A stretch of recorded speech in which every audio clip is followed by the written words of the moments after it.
It's December the 19th, 6 days before Christmas. Everybody realize that? So thank you for showing up. I appreciate you coming out and spending time with me. I have two disclaimers before we get started, since I am an attorney. One is that this presentation is being videotaped.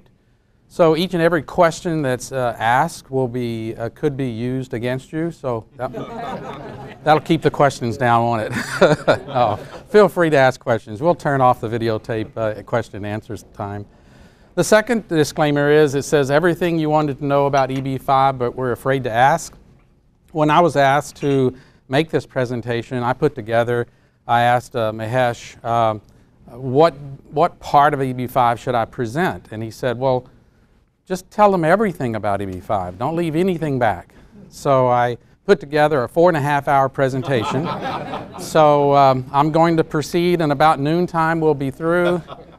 No, he said, cut it down to 45 minutes. And I said, okay, that's impossible. So the disclaimer is, it may be everything you wanted to know, but I'm going to present the key points, and then afterwards I can answer all your questions. So the first thing, we'll just go through an agenda. I'm going to talk about what is EB-5, and then the investment categories you might want to know about. I'm going to describe what a regional center is. Also, the EB-5 investment statistics. So you kind of need to know, big picture, what the impact of EB-5 has been on this country. Investor characteristics. You need to know a little bit about what is in the mindset of the investor when they invest in an EB-5 project. Their objectives. There's two kinds of objectives that they're trying to achieve. The investment amount, and there's two kinds of investment amounts. What is in a targeted employment area? You need to know that real specifically. Then we'll go to the EB-5 process timeline. I'll give you a timeline about how long it takes and what's going on during that timeline. I'll talk about why EB-5 projects fail. There have been failures, and every failure is broadcast over global news and is heard around the world. So we don't want any failures in our regional centers. I'll talk a little bit about Encore Global, which I manage, and our regional center platform. And then I'll get into what our services are. And then we'll get into a little bit of practicality of what is the EB-5 capital stack and what is the funding timeline and typical EB-5 projects that we're looking at and we're funding. So what is EB-5? Well, in 1990, Congress created this employment-based fifth preference, EB-5.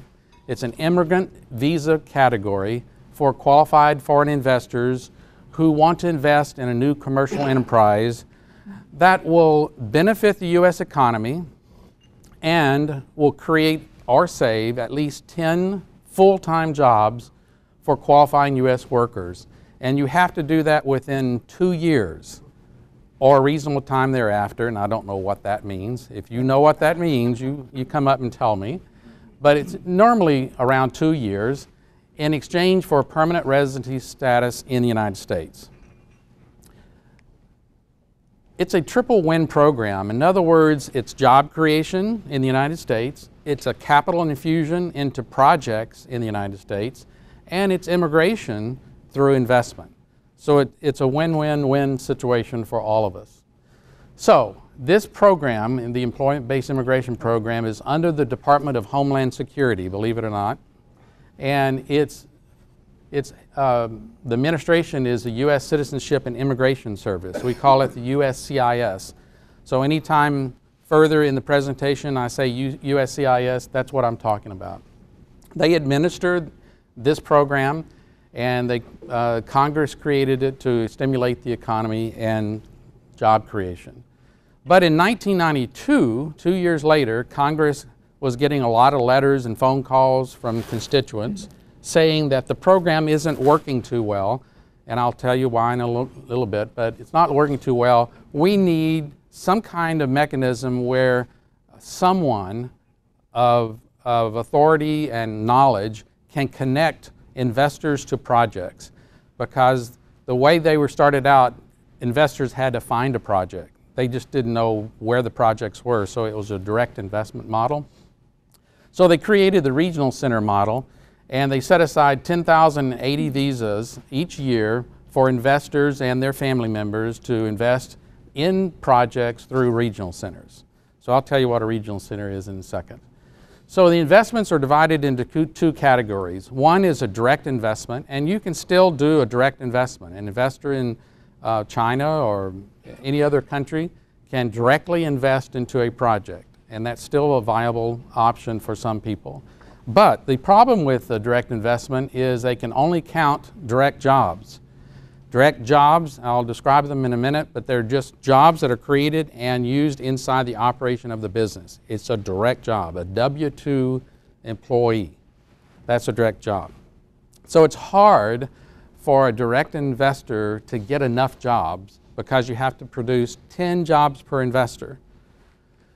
The second category is a regional center investment. And in a regional center investment, they can go through a regional center, and thank Congress for this, you can count three kinds of jobs. You can count the direct jobs that are inside the business and the indirect jobs as well as induced jobs. And I'll describe these in just a little bit, but there's three kinds of jobs you can create, and that allows us to bring in more capital for each investor. So the regional center is more advantageous to the EB-5 investor because it's an effective tool for proving up jobs and getting jobs. And today, approximately 95% of all EB-5 investors are through regional centers. So that's why they're so important. So what is a regional center? Well, a regional center is an entity designed or designated by the USCIS to go out and solicit, receive, disperse, and manage immigrant investors' capital. That's a simple explanation. It obtains its designation by submitting a detailed application to the USCIS, and it takes about 14 months to get a regional center approved through the USCIS. Is that right? Yeah, it's true. So the regional center is defined as a geographic area where a sponsor, the regional center, seeks to create jobs and promote economic growth through investment in EB-5 funds. So Congress has reserved 3,000 of the 10,080 visas specifically for people going through the regional center. However, 95% of all investments come through regional centers, so we're going more than 3,000 right now. And that's okay, but they set aside 3,000 to make sure that they fund the regional centers. So here's something about the statistics. Since the program has been in existence since 1990, the program has supported 42,000 new American jobs, $4.74 billion in foreign investment, $730 million in federal, state, and local revenue at no cost, zero cost to the taxpayer. What other government program do you know of that is doing that? It doesn't exist. It is really an outstanding program. So from 2005, for the last 8 years, look at these statistics. You see, before 2005, there were very few. Up until 1992, there were 4 or 5 or 6. So that's why it wasn't working. That's why they had to get the regional center model in place. But look at this: 179, 3, 4, 6, 1,200, 13, 15, 3,600, and it's bouncing way up this year in 2013. $4.7 billion over the last 8 years. So let's look at these statistics from a country basis. In 2011, China was 70% of all of those EB-5 approvals. And you have other countries: UK, Taiwan, Iran, South Korea. Now look at 2012. 2012 goes up to 80% China. South Korea, China, these other countries. They predict that this year, and I don't have the statistics yet, but this year China will be 85% of that total of visas. So let's go through some investor characteristics. If you have the time, you might want to get the China Private Wealth Report 2013 version, or the Chinese Millionaire Wealth Report 2012. It'll be coming out early next year for 2013. These two reports are fantastic reports about wealthy people in China, what their characteristics are, who they are, where they live, all kinds of information, just volumes of information. I don't have time to give you all that background, but I'm going to give you a few snippets. For example, in China has 1,020,000 millionaires with a personal wealth of at least 10 million renminbi, or $1.6 million in US. And these are investable assets. And it was up more than 20% year over year. Just think about it a little bit. It's amazing. China also has 63,500 super rich people with a personal wealth of at least 100 million renminbi. And that's investable assets. That's not their home. That's investable assets. 4 out of 5 Chinese millionaires are considering sending their children to study overseas, and the US and the UK are the preferred countries. This is interesting. 27% of Chinese billionaires have been involved in immigration investments already. Let's go back up to this figure, 1,020,000 millionaires. 50% of that wealth is in real estate. 50%. The rest of it can be in stocks and they can be in other things, but that's huge. So they really like real estate. That's my point. What's their motivation? The number one motivation, and these are in order of preference and priority, children's education. They want to send their children to the US or UK or overseas. Second one is financial security. There seems to be a thought that China's in a bubble right now and it's about to burst, especially in the real estate area. And so they're looking for diversification and financial security. Pollution. Yesterday I was with a group of Chinese and they said that in Shanghai, they're in Shanghai, they have to wear masks every day if they go out. True? I said, yeah. Couple of weeks, yeah. Now I was in Shanghai back in September and it was fine. It seemed to be fine. But I went to Beijing though, and man, I was getting a sore throat after about 2 hours. So there's pollution, safety, and diversification. So those are the motivational reasons for them investing in the United States. So let's look at the goals that an investor has. This is important when you're looking at a project that has EB-5 funding. You need to know exactly what their goals are. There's two kinds of goals. There's financial and there's personal. So on the financial side, they're looking at a modest return on investment. They don't need a large return on investment. What they're really looking for is their green card and ability to immigrate to the US. So they're fine with a modest return on investment. But they want that to be a low risk to their capital. They don't want to lose their money. They're willing to have a smaller return on investment. They want a clear business plan with an exit strategy. And if you can have more than one exit strategy, that's great, and they love that. Then on this side, they want a well-capitalized and a strong sponsor. They want to know who is the developer, what is their background in this specific project they're working on, and what is their financial capability to make sure that it will be viable. And last but not least, job creation. They can't get their green card unless you, as a developer, or this project produces 10 jobs per investor. So they want to see how those jobs are being created, and they want a buffer. They want to be able to say, hey, if you promise them 100 jobs and we get enough investors for 100 jobs, there's no buffer.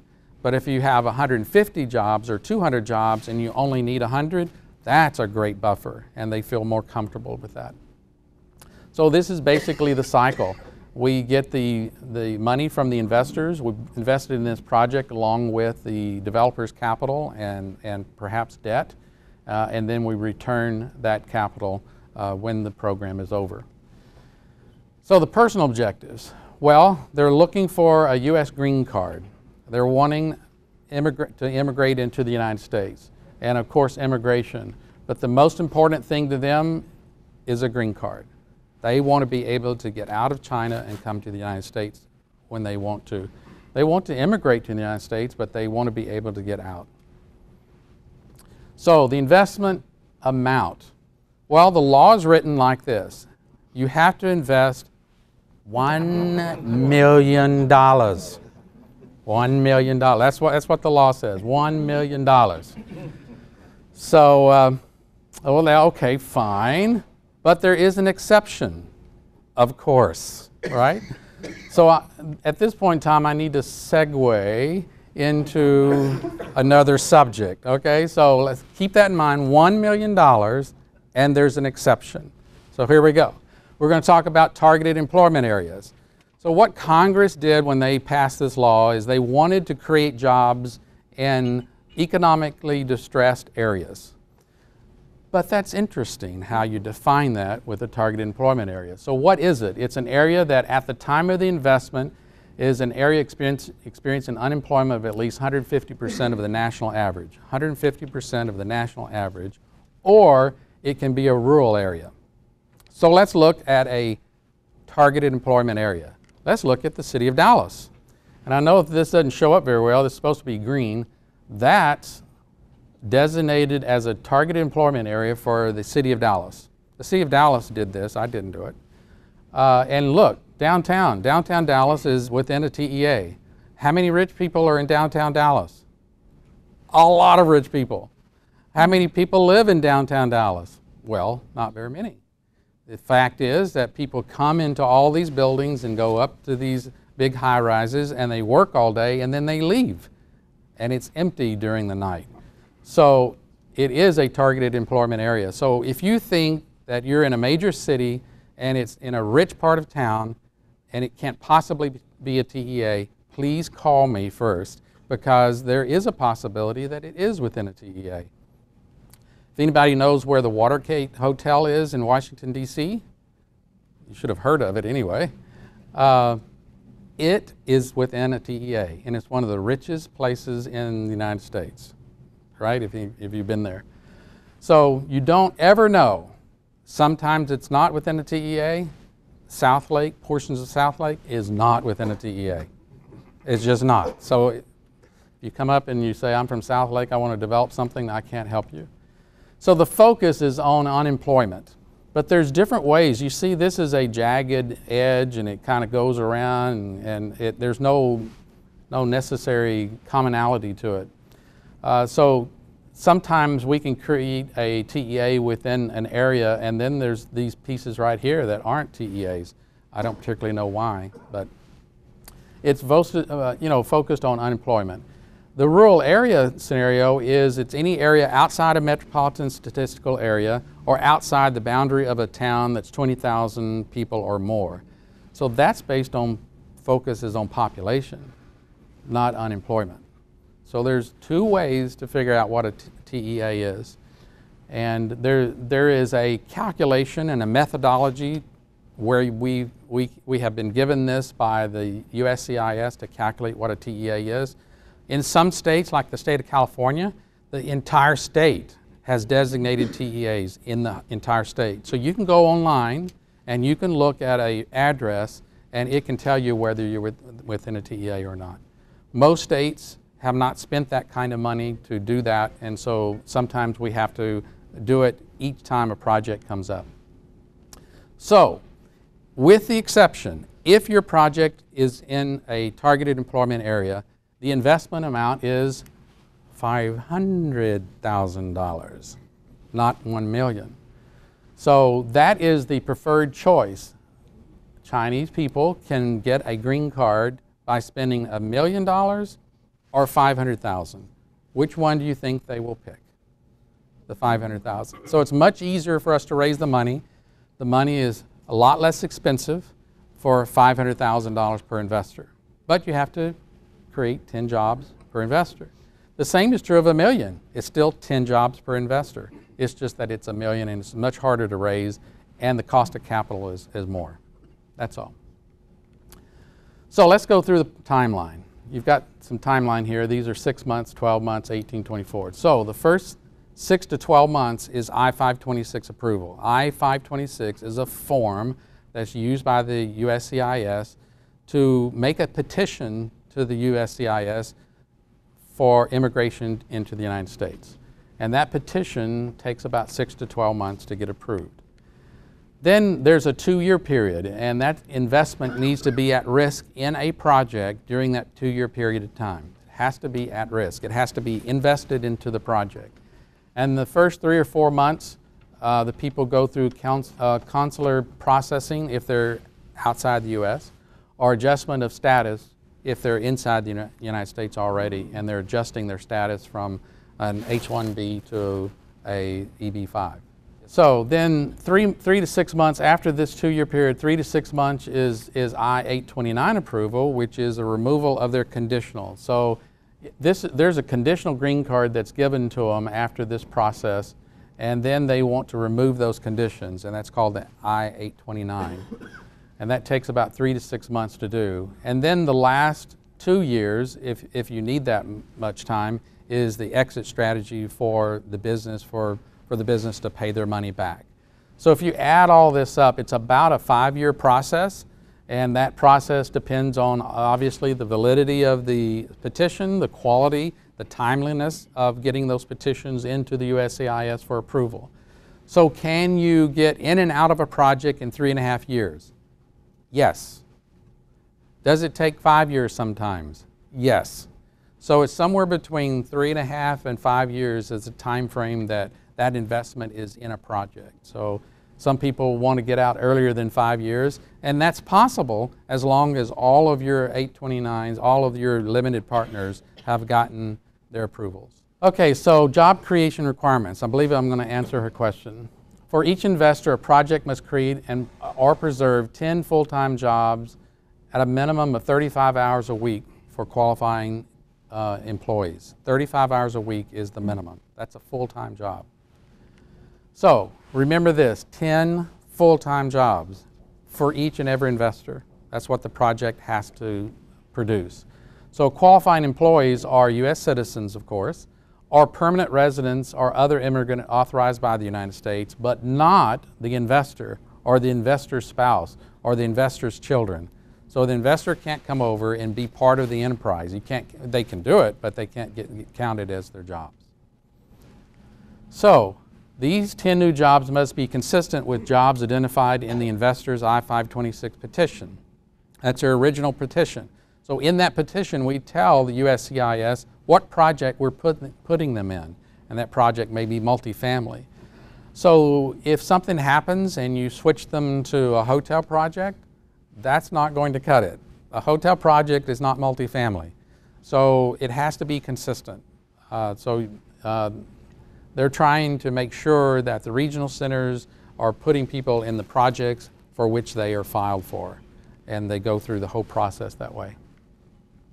So direct jobs. Direct jobs are actual identifiable jobs for qualified employees located within the commercial enterprise. Jobs equal positions, not people. Let me explain.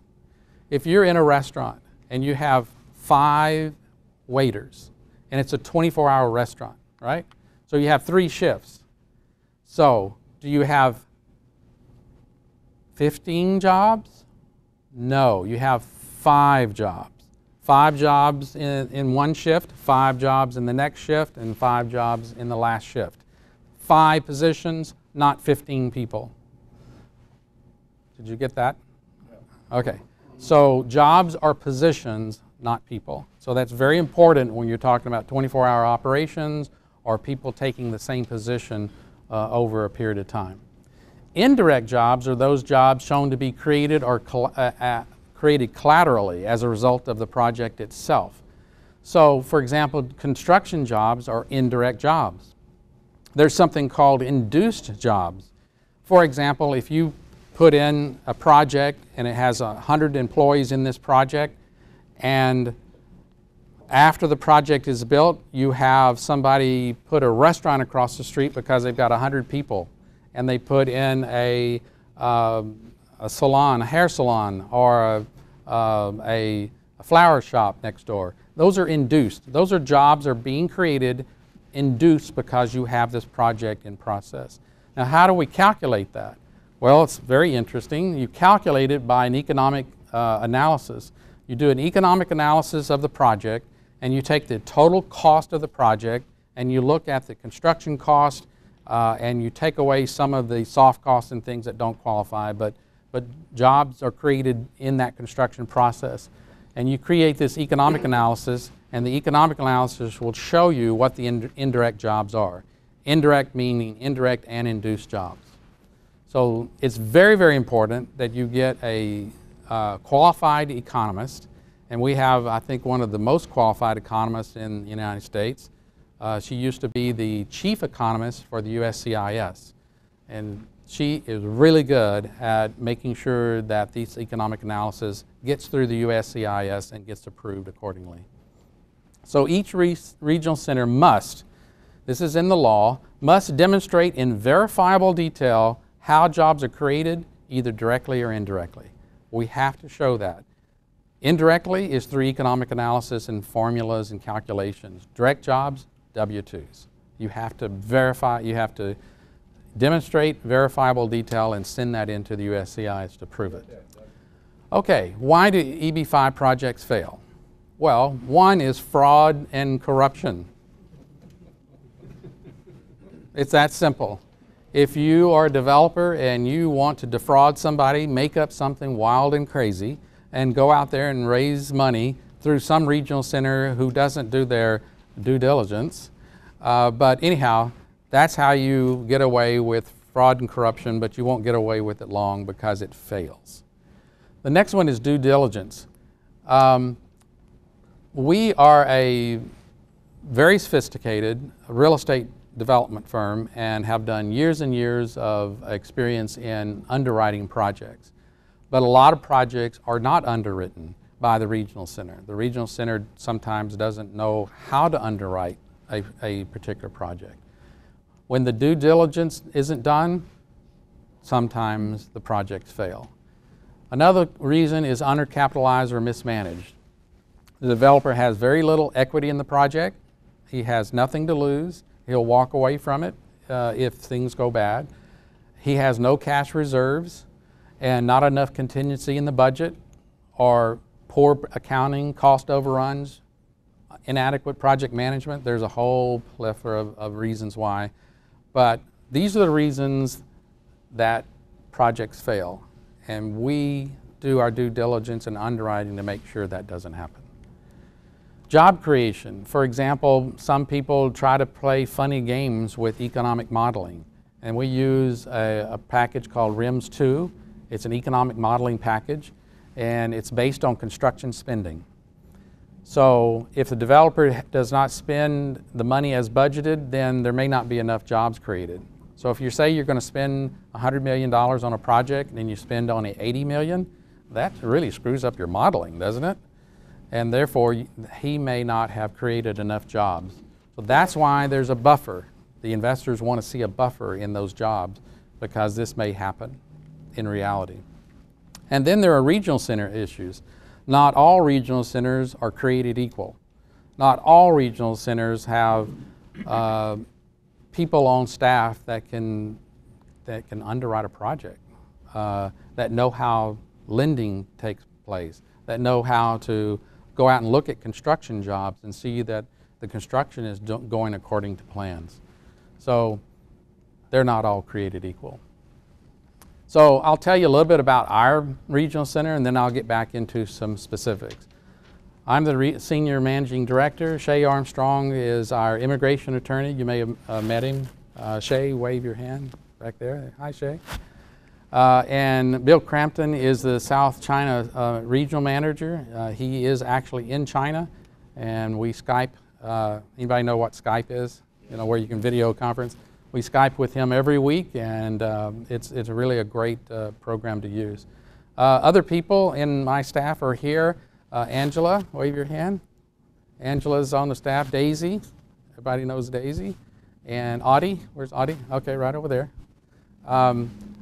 We do underwriting. We do all of our applications and submissions. We look at every document that comes through and make sure that it's in the right order. So that's our staff. Our structure looks like this. It looks kind of complicated because we've got a lot of regional centers and more coming. But this is our regional center platform. These are our foreign sources of capital and our Chinese operations. And then we have administrative, legal, underwriting, and sales and marketing on my staff.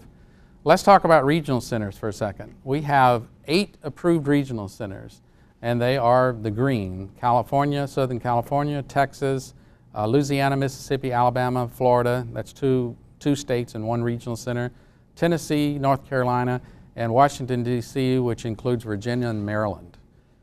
So that's the approved regional centers. In the pending category, we've got Northern California, Washington, Oregon, Colorado, the entire state of Texas instead of 1 region, Georgia, Pennsylvania, New York, New Jersey, Boston, Massachusetts. The way we market in China and other places, we're in Vietnam as well, is we stand on our own background and our own experience. We don't compare to other people because we don't think there is a comparison, because we're a real estate company first and foremost since 1999, and I'll tell you some unique things about us in just a second.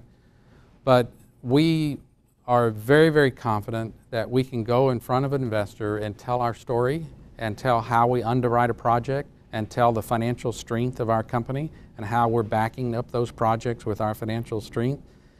And they either believe us or don't.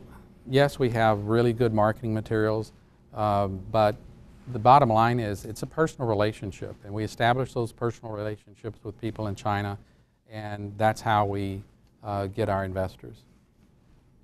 It's that simple. The bottom line is we've got 9 pending regional center applications. 4 out of the 9 should be approved in the next 30 days. Remember I said 14 months for approval?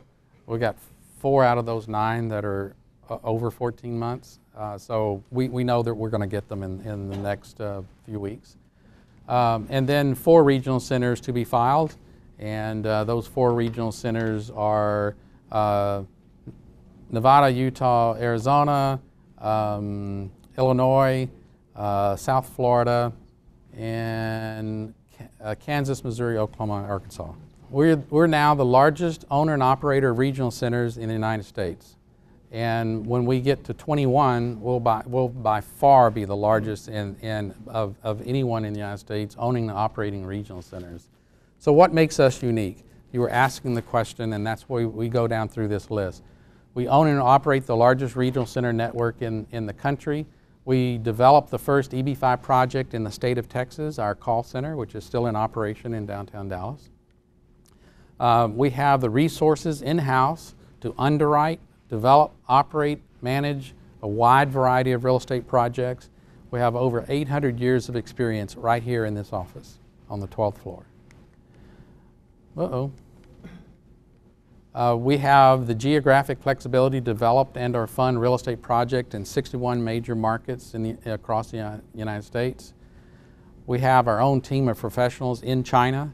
Some regional centers have nobody in China. We have people on the ground, office there, and people who can answer their questions and help them if there's a problem, help them and make sure that that they're answering the applications properly. And since its inception, Encore has never lost a penny for any of its investors in any of its projects, even during the recession. We have a track record. We know what we're doing. And it's all about process, all about discipline, and performance. So that makes us unique, we think, in the marketplace. So here are our services. We do project review and underwriting. We have the ability to look and do the due diligence on a project to make sure it's viable and to make sure the jobs are being created and make sure there is a viable exit strategy. The next thing is we prepare all the documentation. There's a business plan that has to be written. That's it's called matter of hold compliant, which is a court ruling that made sure that you do a business plan exactly what the USCIS needs and wants. Private placement memorandum and securities offerings. We are SEC and FINRA compliant, meaning that we produce Reg S private placement memorandums to go overseas. Then with marketing and fundraising, we have our own staff in China. We go to China four times a year, and we have agreements with third-party immigration agents as well as our own staff. About 49% of the money that we raise in China is with our own staff. About 51% obviously is from agents in China. Investor relations, we partnered with a leading financial services company to have online in the cloud computing so that investors in China can go with their username and password, log into their account and see where their investment is and how much money they're making on their investment, what's happening on the project, is it still in construction, have you got certificate of occupancy. All those questions that investors would have are in the cloud and they can go and see what's going on. It's really nice for them. And of course that doesn't mean we don't want to answer their questions. They can always dial our office in China, or they can always Skype with us in the evenings or early mornings. Encore can provide immigration services to our immigrants, including relocation services, education services, helping people apply for college admission, things like that. We provide those services. So it's not just taking people's money and investing it, it's helping people immigrate, helping people get here. And through that whole process, it seems like nobody cares about this part, and we care about that part. So let's look at the EB-5 capital stack. This is a capital stack, and normally, sometimes it's higher than this. 60% of it is debt, senior debt. It can be 70%. You can change the percentages, I don't care. But about 35% can be EB-5 funds. It can be in the form of debt or equity. It can be preferred debt mezzanine debt or preferred equity. And then 5% of that capital stack can be the owner's equity. So the bottom line, if you're talking about a $50 million project, about $30 million of that is senior debt, $17.5 million can be EB-5 funds, and $2.5 million can be the developer's equity. So the bottom line is our EB funds will take about 80 to 90% of the equity portion of that capital stack, 80 to 90% of the equity portion. We want the developer to put about 10% of the equity portion of the capital stack of his money in the game. So that's what the capital stack looks like typically. Now these percentages may change. If you go up to 70% debt, obviously those numbers will change too. So the funding timeline, it takes about 60 to 90 days depending on the amount of money. If it's $100 million we're raising, it's going to be towards the 90 days. If it's $25 million we're raising for you, it's 60 days. So that's how long it takes us to raise the money and get it in escrow here in the United States. And then approximately 6 to 8 months for I-526 processing. And there's many ways in which we can arrange the release of escrow, and I can tell you offline separately how we do that. But if you want to wait until all the I-526s are approved, it's about 6 to 8 months after the 60 to 90 days. And then EB-5 project. What distinguishes one EB-5 project from the other? Well, the job creation is number one. The sponsor is number one. The TEA location is number one, and cost of capital is very, very important to the developer, of course. So those things are very, very important to us, and they all rank up very, very high, and they all have to be stable in the capital stack. So what kind of projects do we like to fund? Well, obviously, these are real estate projects, so retail and mixed use, we can do that. We do hotel and resort properties, senior living facilities, those are really good and very easy to sell in China.